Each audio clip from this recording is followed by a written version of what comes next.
reg te kry. En natuurlik die oeye ook.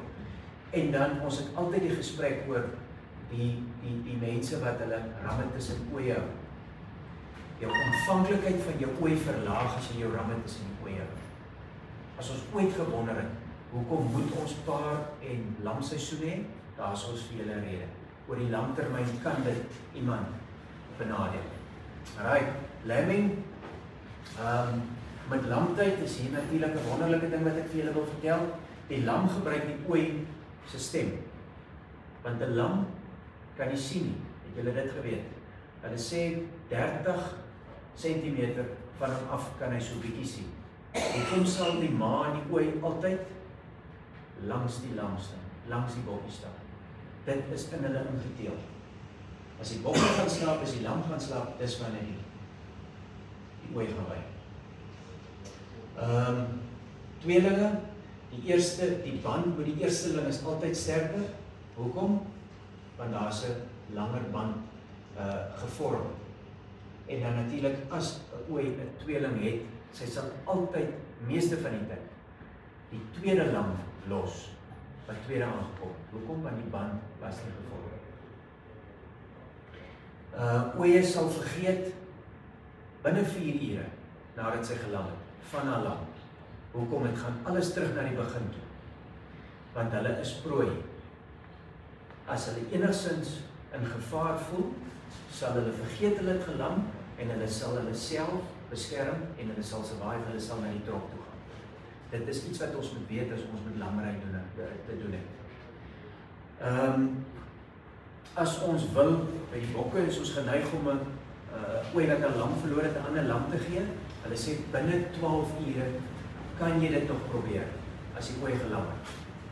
Daai band wat ons van sê is daai wat ons die lammetjie deur die ooi, deur die vrugwater smeer, dis verseker 'n manier om daai band te vorm, want dit gaan alles oor die smel en tuis en dan natuurlik daai vrugwater, daai amniotic fluid, dis vrugwater. Weet julle dat ons as landbouers een van die wonderwerke van die natuur met lamtyd elke keer beskou? Ek weet nie of ons almal van ons dit besef nie.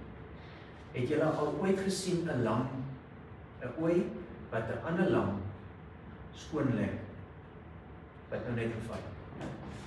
Ek het al mense gesien wat vir my gesê het, maar dit is, ek wil dit beskryf as, soos hulle dit sal sê, daai ooi is al mal. Regtig, want hulle sê, hoor mooi wat hulle sê, daar is 'n trigger binne in die ooi, wat gebeur sodra sy gelam het. Hulle beskryf dit as die vrugwater is vir al die ander diere walglik. Die Engelse woord kan ek nou nie onthou. Dis walglik vir daai diere en dit gebeur letterlik dat daai band kan vorm. Ek het nog nooit gesien dat 'n ander ooi, hierdie ooi se lam of bokkie kon skoon lê. Ek het dit nog nooit gesien. Ons praat van net nadat sy gelam het. Ek praat nie van die tydperk as hulle deur mekaar as wie se lam het. Ek praat nie van inmeng en so aan nie. Ek praat van skoon lê. Daai 2 ure nadat die ooi gelam het. Dis 'n wonderwerk in die natuur.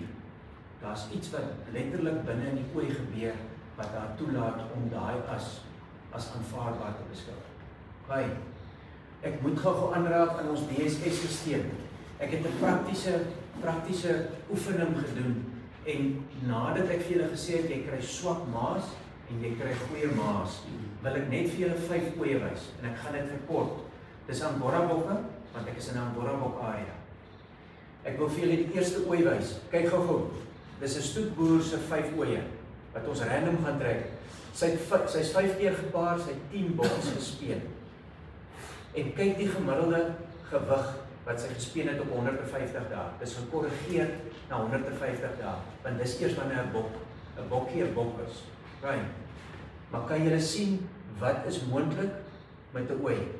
Dis 'n kudde ooi, ekskuus Chris, want sy het rooi ooghare gehad. Die tweede ooi is ook 'n kudde ooi. Sy's 4 keer gepaar, 6 bokkies gehad, sy het 25.2 kg gemiddeld gespeen. Kom ons los eers die details.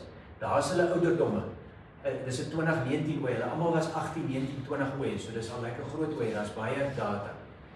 Die derde ooi, sy's 3 keer gepaar, 5 kiets gespeel, kyk haar gemiddeld, dis glad nie sleg nie.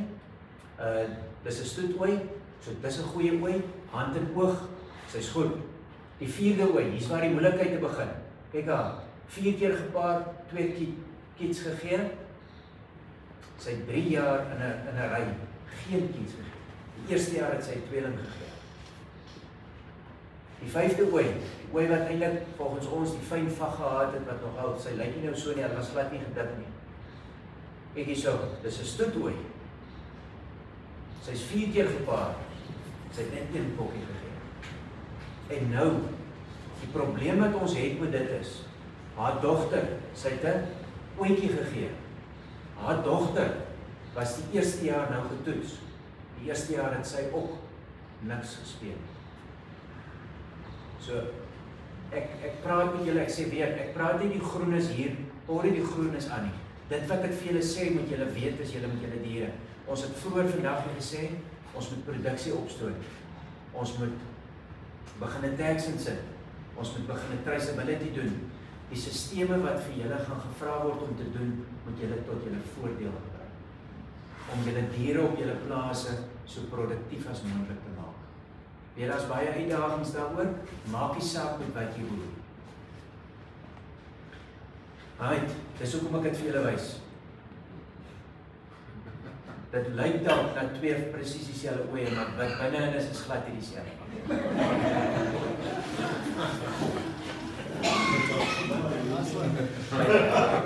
My laaste 2 skyfies, die van julle wat RWS is, sal hierdie ken. Dit is so belangrik om hierdie vir julle plaaswerkers te sê. Enige dier het 'n flight zone. Ek gaan dit mooi stel, wil van my kop af raak as die mense 200 diere deur 'n hekkie van 2 meter of 1 meter wil nou kry. Staan terug, die agterste arme dier kan nie daar deurgaan as die hele bondel daar moet deurgaan. En om te lawaai en te klap, dit maak dit net erger. Staan terug, hulle weet, julle is agter hulle gaan daar deur. Die veiligste as jy met diere werk, vir enige dier, gaan in die middel van die trop wees. Almal kan nie in die middel van die trop wees. Besef dit. Sê dit vir julle werkers, asseblief tog. Waarom sê ek dit vir julle? Daai agterste diere stres net meer. Beperk die stres op julle diere. Die laaste een is die balanseerpunt. As julle in 'n reis werk, kyk gou mooi om 'n reis vol te maak. Jy beweeg so af, weg van die reis af en kom terug. En dis hoe jy jou reis vol jag. Almal is geneig om altyd hier heen en weer te lawaai. Die diere gaan as jy soontoe beweeg, gaan hulle hierdie kant toe. Maak seker hier's nie honde, mense, voertuie, alles hierdie kant toe. En ek gaan nou vir julle die trailer speel van Temple Grandin. Dan gaan julle sien hoe belangrik is 'n drukgang. Ja, ek dink dis basies wat ek vir julle daar wil sê. Temple Grandin, luister mooi na daai gesegde van haar. Nature is cruel, but we don't have to be. So, ek gaan gou vir julle die trailer speel. Net gou vir die musiek hier.